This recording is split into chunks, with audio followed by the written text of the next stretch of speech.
Comenzamos con el primer video de sistemas energéticos y adaptaciones metabólicas. Vamos a hablar de las generalidades, de cómo está formada una dieta. Vamos a dar características de los hidratos de carbono, de las grasas, de los lípidos. Y luego vamos a continuar con los tres sistemas metabólicos, energéticos. Vamos a hablar del sistema de los fosfágenos o el ATP-PC.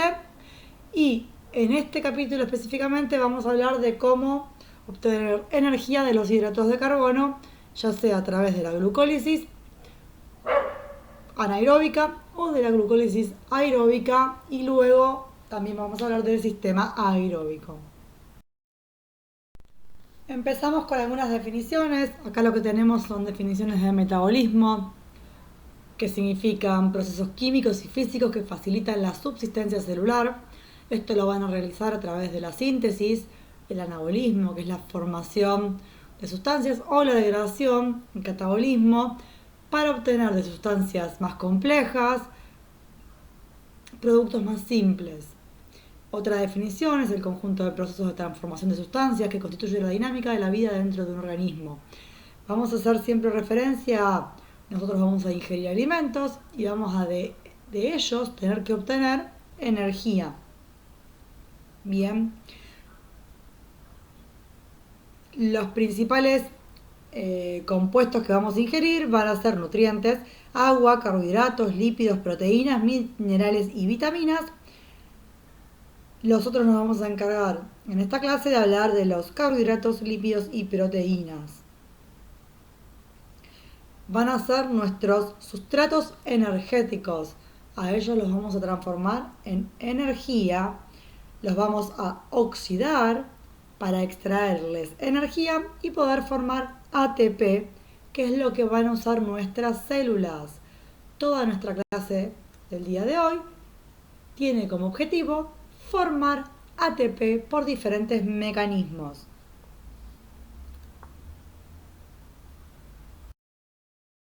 Continuamos con un poquito de teoría y definiciones. La energía no se crea ni se destruye, se obtiene de la transformación de otra. Nosotros vamos a ingerir alimentos, los vamos a descomponer, los vamos a llevar por diferentes vías o ciclos para obtener la energía de ellos. Mucha cantidad de energía se libera en forma de calor, que no puede ser reutilizada, y vamos a tener dos reacciones, que ya las nombramos, importantes: reacciones o procesos exergónicos o catabólicos, donde se libera energía. Vamos a ir de lo más complejo a lo más simple. Por ejemplo, cuando tenemos un ATP y le utilizamos parte de su energía, rompiendo un enlace, y eso libera energía. Hablamos de algo catabólico. En cambio, otro tipo de reacciones que vamos a tener o procesos son los endergónicos o anabólicos, donde vamos a necesitar energía para que se lleve a cabo el proceso. Su objetivo es almacenar energía. Por ejemplo, de un ADP más un fósforo requerimos energía y eso nos forma un ATP. En este caso, cuando hablamos de reacciones anabólicas, vamos de lo simple a lo complejo. Bueno, acá es donde empiezan a aparecer las palabras más raras y los conceptos más importantes para toda esta clase que vamos a ver. ATP, que significa adenosín trifosfato. Después vamos a ver cómo está formado, pero lo que yo quiero que ustedes recuerden es que el ATP es la fuente energética que nosotros tenemos. Es nuestra moneda de energía. ¿Sí? Acá dice que el equilibrio del ATP se va a dar entre su hidrólisis y su resíntesis. ¿Qué significa esto? Que se va a romper el ATP en ADP para obtener energía de esa sustancia, de este producto del ATP, y después va a haber que volver a formarlo. ¿Por qué? Para volver a tener más ATP, ya que es nuestra fuente energética primordial, tenemos que siempre tener mucho ATP o tenemos que tener ATP. Entonces, su balance, su equilibrio va a estar dado entre lo que yo gasto y lo que yo vuelvo a formar. Hidrólisis y resíntesis. Los mecanismos que tenemos para resintetizar, para volver a formar ATP, es utilizando la fosfocreatina, que lo vamos a ver, mediante la glucólisis anaeróbica o mediante la fosforilación oxidativa. Vamos a ver próximamente 3 sistemas que, si no me equivoco, están acá abajo. Lo van a ver acá en el color verde, dice 1 anaeróbico aláctico, 2 anaeróbico láctico y 3 aeróbico. Son los sistemas energéticos que vamos a ver, que el objetivo de todos es, como dice arriba, resintetizar ATP. Este es un cuadro que los resume. Ahí tenemos. Se los leo, ustedes después pueden imaginarlo también. Tenemos un ATP, una contracción muscular, nos queda ADP. Vayan pensando en qué parte de la contracción muscular se usaba ATP. Este ADP no es la energía que nosotros teníamos al principio, entonces tenemos que volver a resintetizarlo. ¿Cómo hacemos? Del lado izquierdo ustedes ven que dice fosfocreatina, hay una flecha que sube y se transforma en ATP. ¿Por qué? Lo vamos a ver más adelante, pero esa fosfocreatina le cede el fósforo al ADP y forma un ATP. Del lado de la derecha lo que tenemos es glucosa y lactato. Ese ADP va mediante un proceso de la glucosa a obtener ATP, va a obtener fósforo para formar un ATP. Y de esa glucosa lo que vamos a obtener es lactato. Vamos a ver más adelante qué es. Y por último, el tercer proceso, que es la flecha que va hacia la derecha y sube hasta el ATP, dice que arrancamos desde la glucosa o ácidos grasos, también hay proteínas, pero lo vamos a ver más adelante. Mediante la utilización también del oxígeno, vamos a lograr que con este ADP formemos ATP. 3 caminos que tenemos para volver a formar ATP. Todo lo que viene de ahora en adelante, en la clase de hoy, tiene que ver con los hidratos de carbono, con la glucosa. La clase que viene vamos a hablar de las grasas y de las proteínas. Así que por eso digo que es difícil. El primer concepto es saber que el ATP hay que volver a resintetizarlo. También tenemos acá un cuadro que resume qué tipo de sistema energético utilizan los diferentes nutrientes que vamos a ingerir. Los hidratos de carbono vamos a usarlos para obtener energía a través de la glucólisis anaeróbica o de la glucólisis aeróbica.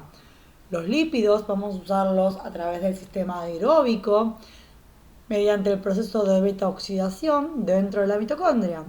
Y las proteínas van a también ser utilizadas mediante el metabolismo aeróbico, ingresando al ciclo de Krebs. Todo esto lo veremos más adelante. Bueno, acá lo que tenemos es un cuadro que nos habla de los elementos energéticos que vamos a ingerir, es decir, nuestros sustratos. Vamos a tener tanto hidratos de carbono como lípidos como proteínas. Como ya dijimos varias veces, los lípidos y las proteínas solamente van a brindar energía en un proceso aeróbico. Bien, en cambio los hidratos de carbono van a estar tanto en la parte anaeróbica como aeróbica. Bien, los hidratos de carbono los vamos a encontrar de 3 formas, de monosacáridos, disacáridos y polisacáridos. Nosotros vamos a centrarnos en el monosacárido glucosa y en el polisacárido glucógeno, que es como lo vamos a almacenar en nuestro cuerpo. Bien, la glucosa ingresa a la célula por difusión facilitada a través de un carrier. La va a ayudar para ingresar la hormona insulina, bien, que se encuentra en lo que va a hacer la insulina es activar el transportador para que la glucosa pueda ingresar a la célula. Esto va a ocurrir en todas las células, salvo en las de las neuronas, en las del sistema nervioso, que ingresa a través de difusión simple. Es un poco más sencillo su ingreso. Lo importante es que una vez que la célula esté adentro, va a poder ser utilizada para obtener energía. Bien, como dice abajo, tenemos un montón de detalles de la glucosa. Es la principal fuente de combustible. Glucemia es el valor de glucosa en sangre. Vamos a ver cuando veamos la parte endocrina hormonal más adelante, que hay hormonas que aumentan la glucemia, otras que la disminuyen. Se va a almacenar en forma de glucógeno, tanto en el músculo como en el hígado. Y bueno, lo que ya dijimos de la insulina. Continuamos con los lípidos o grasas. Bien, los vamos a encontrar en nuestro organismo como triglicéridos, como fosfolípidos, como colesterol. Bien, los que vamos a usar para obtener energía van a ser los triglicéridos, que están formados por tres ácidos grasos libres. Que esto lo que me va a generar es muchísima más energía por el tipo de compuesto por el cual están formados.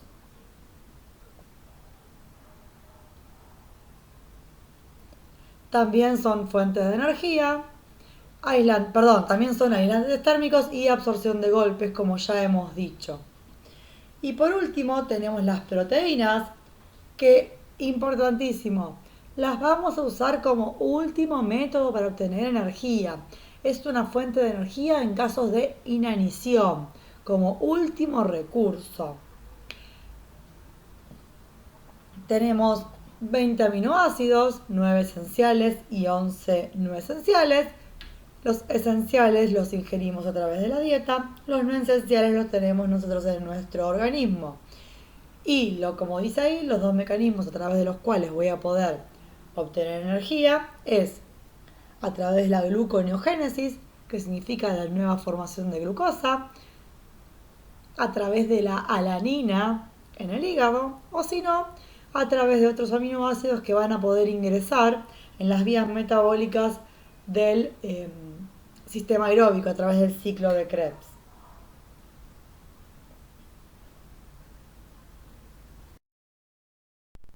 Bueno, acá lo que dice es metabolismo muscular, que va a ser aeróbico o anaeróbico, es decir, con consumo de oxígeno o sin oxígeno, según la tasa de necesidad de reponer ATP.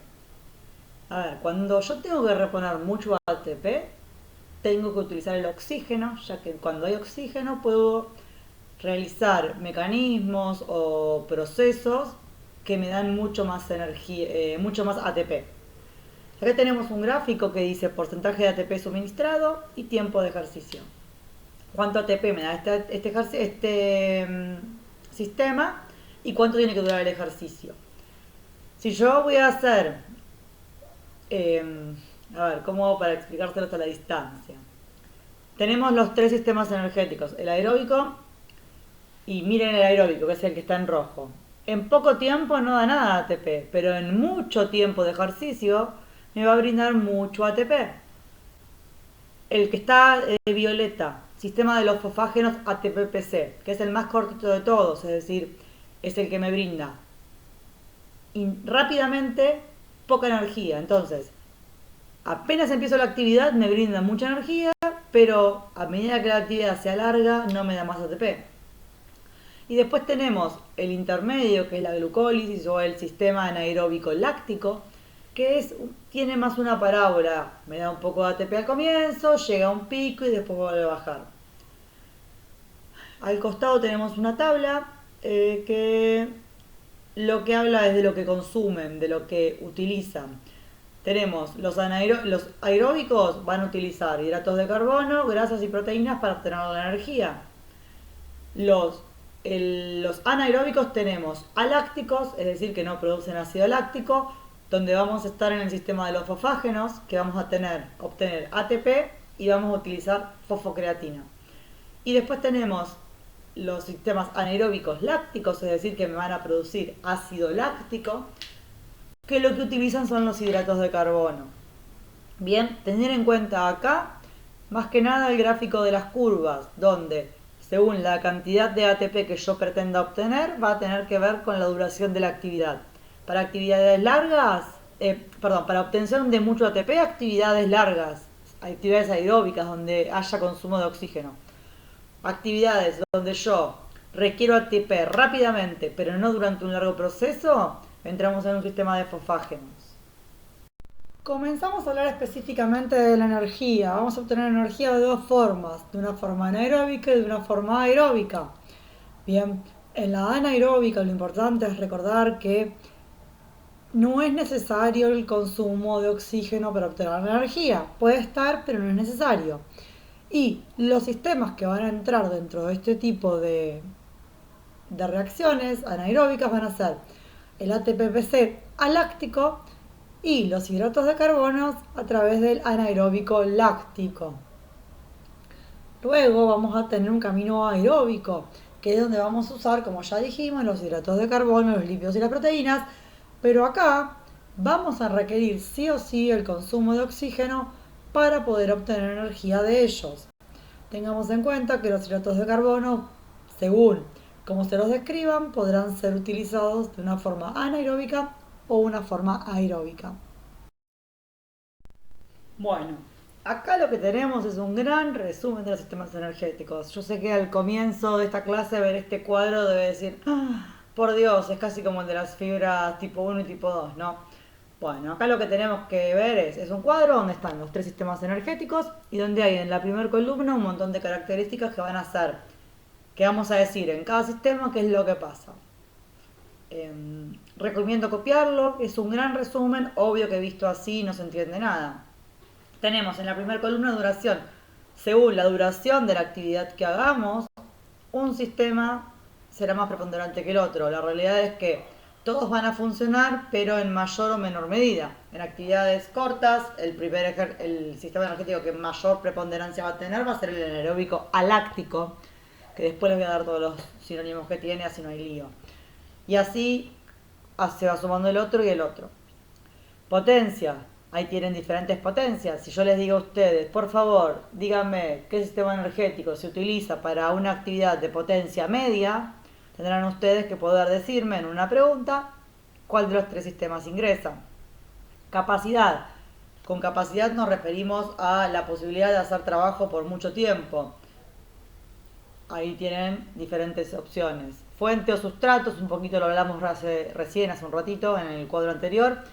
Según el sistema tiene diferentes sustratos. Sustratos es de donde va a sacar la energía. Bien, sistema enzimático se refiere a cómo es la resolución o la resíntesis del ATP. En el primer sistema tenemos solamente una enzima, que ahora la vamos a ver, la ATP sintetasa. Y también la creatinquinasa, que es la que nos va a ayudar. Con respecto al anaeróbico láctico tenemos una vía, la vía glucolítica, que tiene un montón de reacciones que vamos a ver algunas, y en el caso del aeróbico tenemos tres procesos, es decir, tres vías distintas que después las vamos a ver. Localización de las enzimas es dónde van a suceder estos procesos.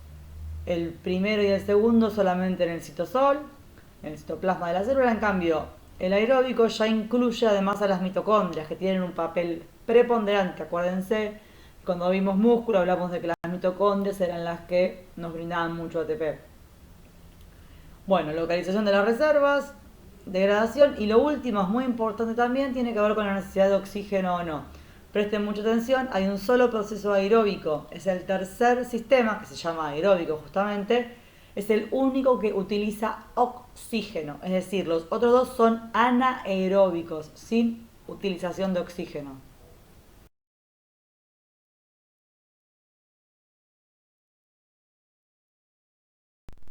Bueno, con respecto al ATP, ya dijimos que es la fuente de energía, es una molécula que cuando se hidroliza va a liberar energía y nosotros esta energía la vamos a utilizar para un montón de funciones vitales del organismo. Como dije antes, pensemos para qué la vamos a utilizar en la contracción muscular. Ya lo dije antes, lo vuelvo a decir ahora por las dudas. Acuérdense que la cabeza de la miocina es la que utiliza el ATP. Para mantener el potencial de las membranas en reposo y el metabolismo basal también. Y lo que también es importante es que las células poseen poca cantidad de ATP, pero es la forma más rápida de obtener la energía. Así que presten atención a esto más que nada del ATP.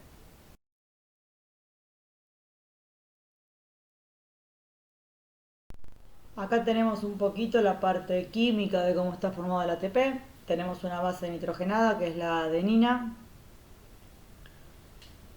un monosacárido de 5 carbonos, que es la ribosa, y 3 grupos fosfato. Nosotros lo único que tenemos que saber de acá es el tema de que tiene fósforo, los grupos fosfato, que es lo que nos va a dar la energía. Al costado lo que tenemos es la hidrólisis del ATP, ATP más agua, con una enzima ATPasa va a formar ADP más un fósforo y energía. Bien, ¿qué más lo explica ahí abajo? Es un proceso exergónico, libera energía, eso lo dijimos al principio, por ejemplo, para la contracción muscular. También esta energía la vamos a necesitar para la transmisión nerviosa, para la circulación, para la digestión, para la secreción glandular. Son un montón de procesos que van a requerir energía. Casi todas las funciones vitales como dijimos antes.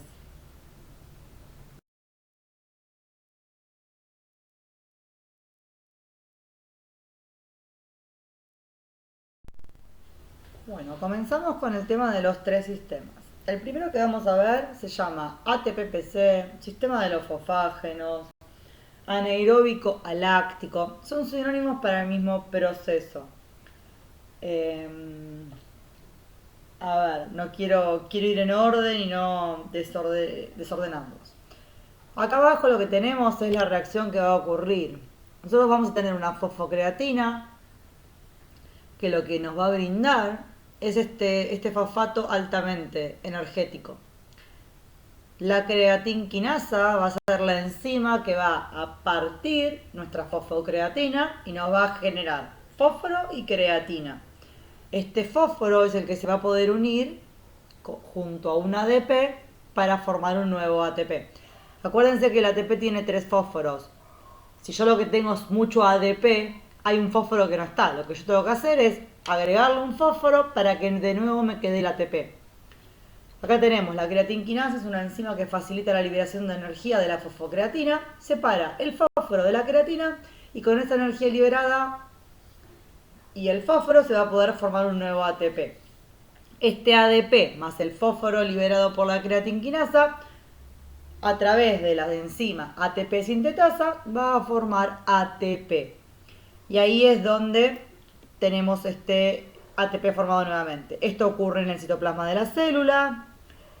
¿Qué más? Déjenme ver qué más.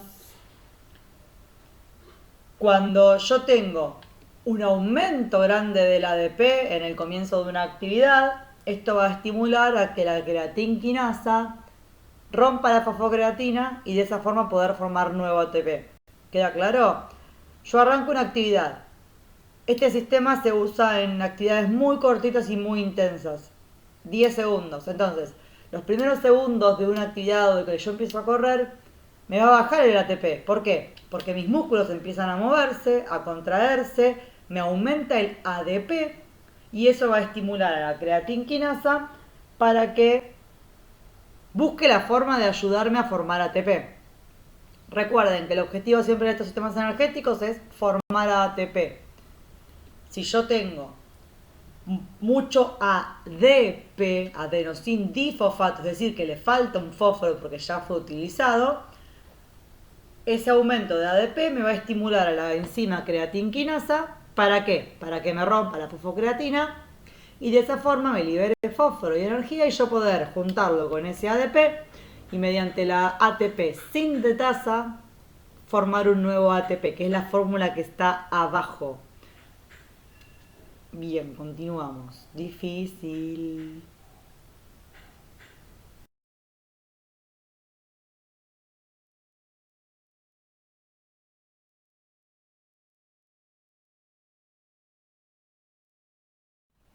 Resumimos las características del primer sistema, ATPPC o sistema de los fosfágenos o sistema anaeróbico aláctico. Es un proceso rápido, ocurre desde unos segundos hasta 10, 15 segundos como mucho. Recordemos que nuestro músculo tiene poco ATP y también poca fosfocreatina. Entonces, cuando disminuye el ATP que hay en el músculo, se utiliza la fosfocreatina sin requerir la necesidad del oxígeno para resintetizar el ATP. Pero los dos compuestos, tanto ATP como fosfocreatina, están en tan poca cantidad dentro del músculo que solo me sirve para periodos muy breves de obtener energía. Bien, palabras claves: creatinquinasa, que es la enzima encargada de romper la fosfocreatina, y luego tenemos la formación del ATP usando ese fósforo y energía que brindó la creatinquinasa con un ADP, que es lo que tenemos posterior al uso de los ATPs, para, a través de la ATP sintetasa, formar un nuevo ATP.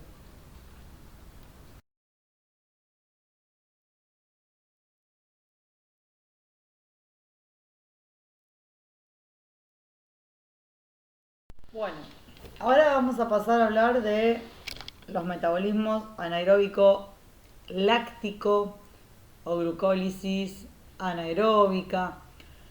Lo importante de esta parte es saber que el oxígeno aún sigue sin aparecer y que vamos a partir de una glucosa para obtener energía.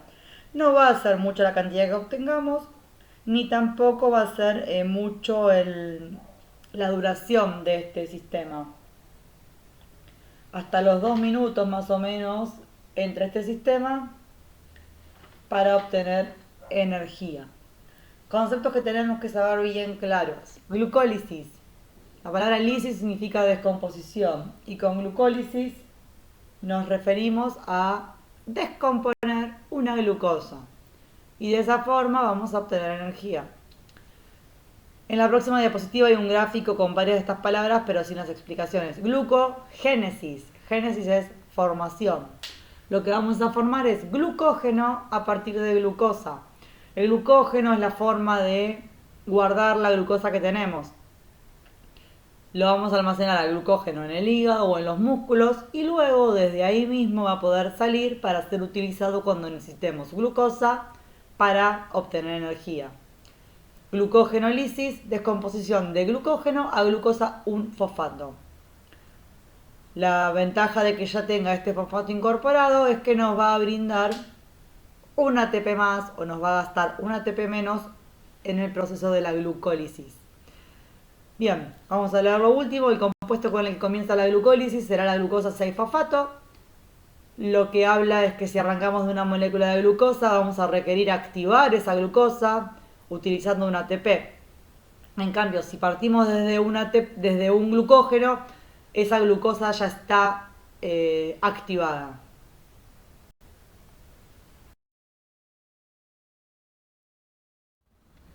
En este gráfico lo que tenemos dibujado es la descomposición de una glucosa, una glucólisis. Partimos de una glucosa y obtenemos 2 piruvatos, que según cuál sea su destino, en caso de no haber oxígeno, se transformará en ácido láctico como desecho. ¿Vamos bien? Recordemos que si partimos de glucógeno obtenemos 3 ATPs, si partimos de glucosa obtenemos 2 ATPs porque tuvimos que fosforilar, ponerle un fósforo a la glucosa para que no salga de la célula. Todo este proceso ocurre dentro del citoplasma celular, importante porque es lo que lo diferencia del metabolismo aeróbico. Y para regular este proceso tenemos a la enzima fosfofructoquinasa 1, que lo que hace es, cuando hay un aumento de ADP, produce la ruptura de la glucosa y en cambio cuando hay un aumento de ATP se inhibe la enzima y frena este proceso. También tenemos otras hormonas que regulan, como ya dijimos, la insulina y el glucagón, que veremos más adelante.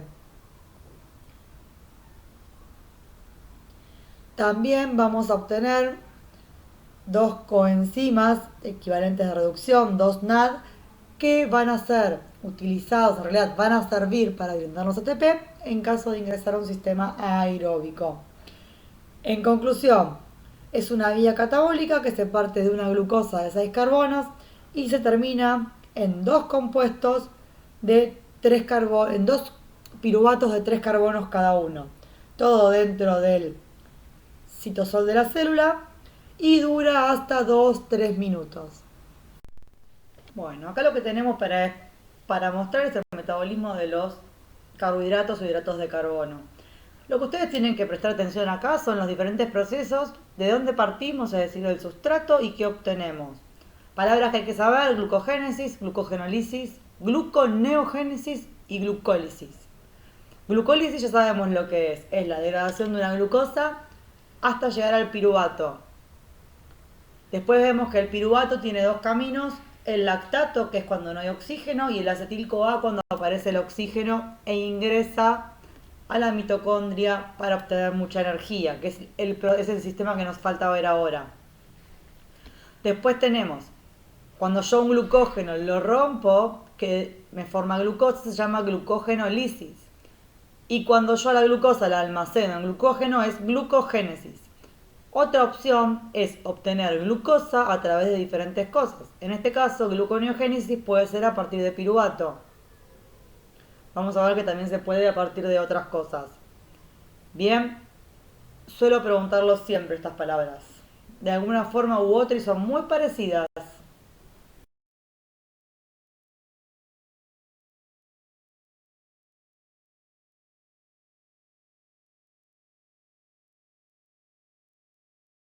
Vamos a ver las características de nuestra glucólisis.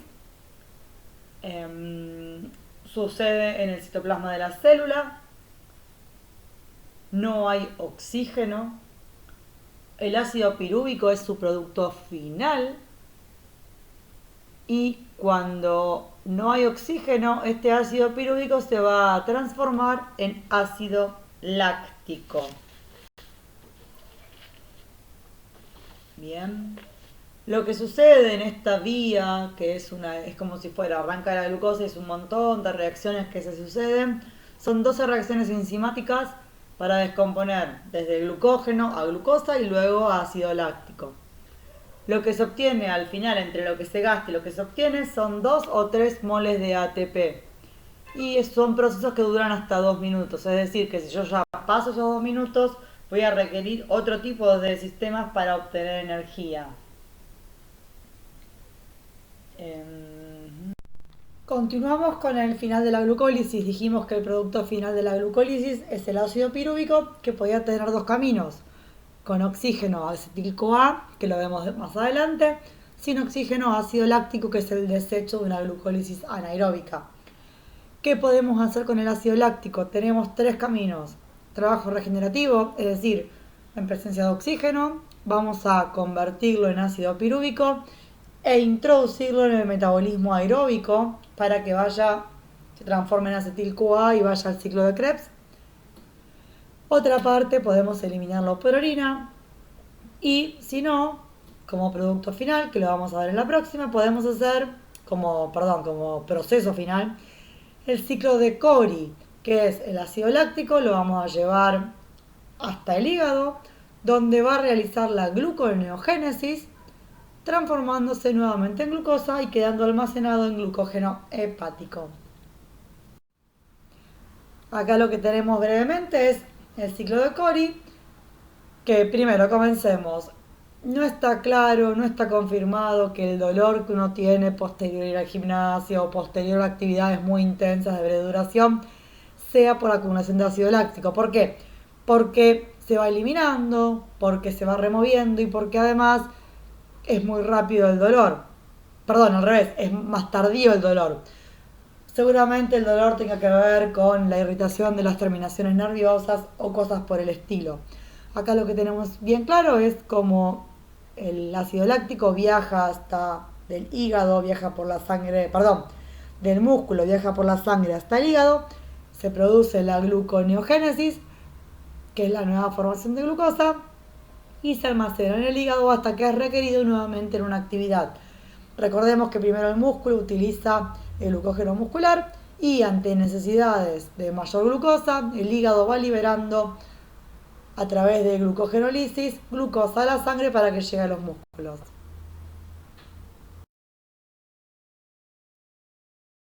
Arrancamos con el último, que acá lo vamos a explicar partiendo de hidratos de carbono, pero también vamos a ver la clase que viene que podemos utilizar las grasas y también las proteínas, obteniendo diferente cantidad de energía según lo que utilicemos. Proceso complejo porque tiene justamente tiene muchos procesos, entonces es bastante complicado de explicarlo, a la distancia ni se imaginan. Bien, este acá lo que dice es respiración celular, proceso mediante el cual se descompone combustible con la ayuda de oxígeno. Es un proceso aeróbico. En este sistema obligatoriamente tiene que entrar el oxígeno. ¿Por qué?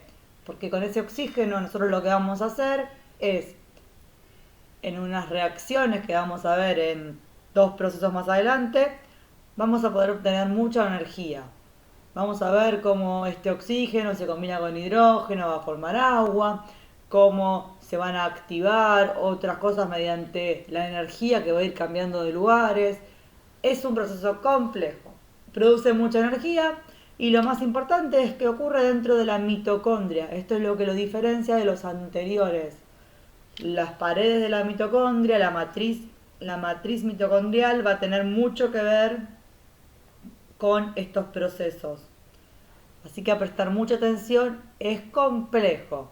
Pero siempre recuerden en saber el nombre de cada proceso, a partir de qué tiempo se utiliza cada sistema, no proceso, perdón, y en cuál obtengo más energía, en cuál puedo hacer actividades más intensas.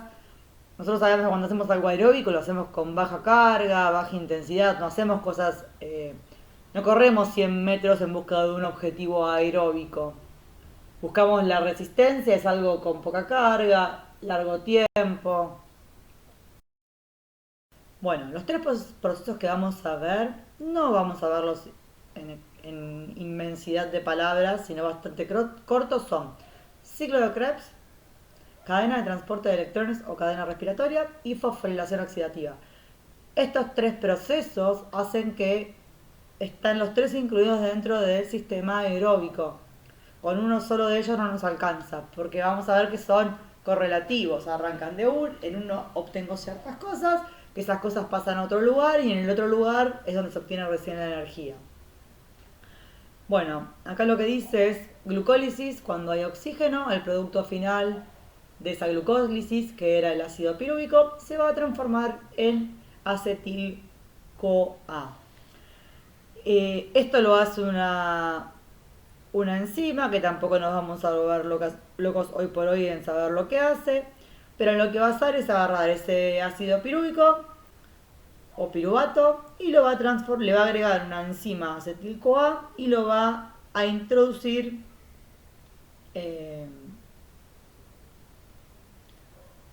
¿cómo se llama? En la matriz de la mitocondria. En la cadena respiratoria lo que va a pasar, unos transportadores que obtuvimos del ciclo de Krebs van a ceder su energía y ahí vamos a obtener también algún desecho. Y por último, en la fosforilación oxidativa lo que vamos a obtener justamente es la formación del ATP. Los vamos a explicar por separado ahora.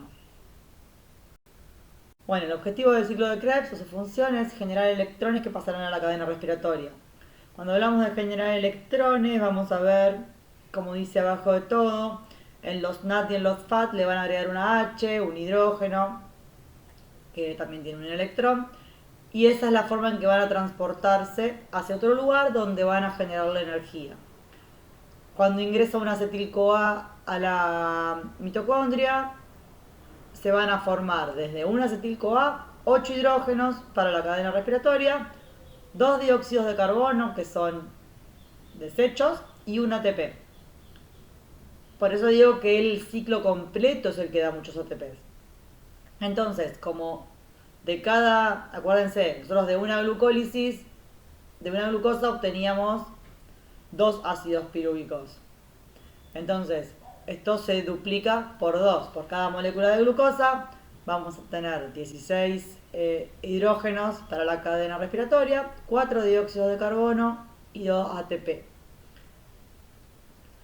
Por último, lo que dice acá abajo, que recién lo dijimos, lo repetimos, los hidrógenos liberados en el ciclo de Krebs son tomados por las coenzimas transportadoras de hidrógenos, que son el NAT y el FAT. No se vuelvan locos con los nombres propios. NAT significa nicotinamida, adenina, dinucleótido, y FAT, flavin, adenin, dinucleótido. Para mí, con que digan NAT y FAT, transportadores de hidrógenos, coenzimas transportadores de hidrógenos, me alcanzan. se reducen, es decir, se van a unir a este hidrógeno que obteníamos del ciclo de Krebs y van a formar lo que dije antes, NADH2 y FADH2. Y lo que van a hacer es ir a las crestas de la mitocondria, donde van a liberar esos hidrógenos y de esa forma se obtendrá la energía. Creo que no me olvido de nada. No sé si me olvido de algo, si no se los diré más adelante. Bueno, complejo. Arrancamos con el primero de los 3 procesos. Nos quedan 2 más. Todo dentro del sistema aeróbico. Bueno, acá lo que tenemos graficado es el primer proceso del sistema aeróbico. Del final de la glucólisis que obteníamos un piruvato, se va a transformar en acetil-CoA y el acetil-CoA va a ser quien, obvio, gracias a la presencia de oxígeno, va a ser quien ingresa a la mitocondria. Y ahí se van a producir todas las reacciones que están marcadas acá, mediante las cuales se van a ir cediendo electrones, que es el objetivo de este sistema. Bien, por cada glucosa vamos a obtener 2 acetil-CoA, es decir, que cada uno va a dar una vuelta ahí y me va a dar 16 hidrógenos, 4 dióxido de carbono que son desechos y 2 ATP.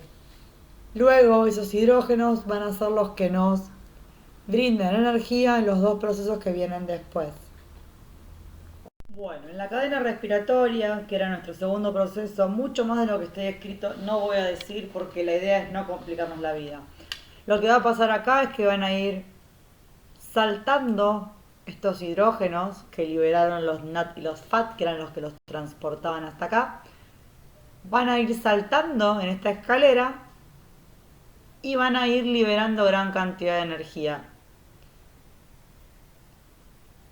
Este hidrógeno, al perder su electrón cada vez que va saltando, puede al final combinarse con oxígeno y formar agua, que es uno de los productos de desecho que obtenemos de nuestro sistema aeróbico. Algo más.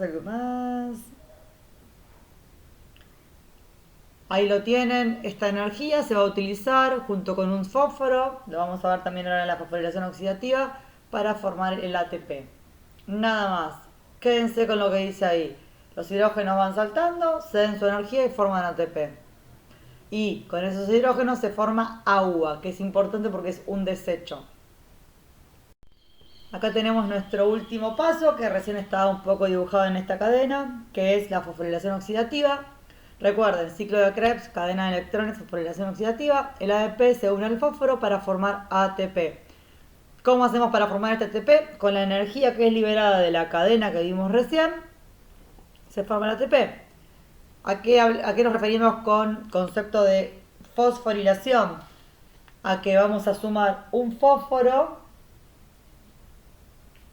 Vamos a sumar un fósforo a este ADP.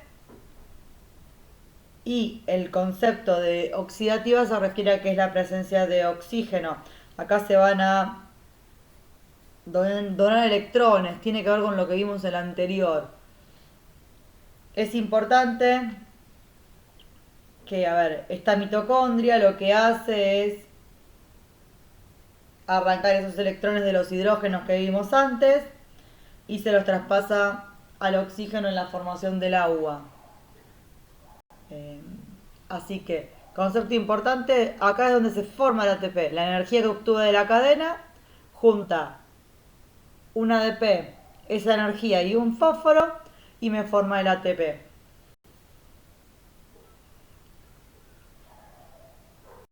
Bueno, acá lo que tenemos es el resumen a nivel energético. Esto hay que saberlo. Presten atención. Desechos, dióxido de carbono y agua. Lo vimos, el dióxido de carbono en el ciclo de Krebs y el agua en la cadena de electrones.